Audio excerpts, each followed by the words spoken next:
আমাকে ওই গায়ের মানুষগুলোর মতো মনে হয়। কাজটা আপনি ঠিক করলেন না দাদা।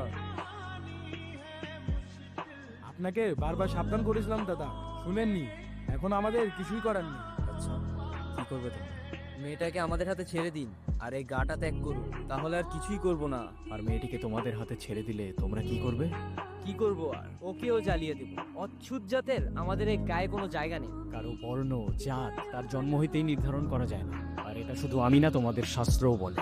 কিন্তু একটা কথা, আমি থাকতে জাতের নামে যদি ওকে কেউ একটা ফুলের টোকাও দেয়, সবগুলার ধরেই মাটিতে পড়ে থাকবে। সাবধান।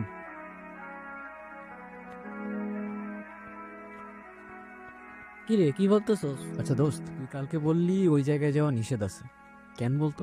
বিষয়টা মজা হিসেবে নিস না, এটা একটু সিরিয়াস। মানে? দিদার মুখে শুনছি, অনেক বছর আগের গল্প। এই গ্রামে একটা মেয়ে থাকতো, দলিত জাতের, নিচু জাত আর কি। একদিন এই গ্রামে একটা মানুষ আসে, নিয়ম নীতি না মেনেই ওই মেয়েটার সাথে কথা বলে। তারপরে শুনছি এনে নাকি মারা গেছে। মানে ওই মেয়েটার সাথে কথা বলার জন্য ওরা দুজনই মারা যায়, শুধুমাত্র মেয়েটার সাথে কথা বলা নিষেধ ছিল বলে? হ্যাঁ, এমনটাই তো শুনছি। ননসেন্স। অনু, তুমি কি সত্যিই আছো?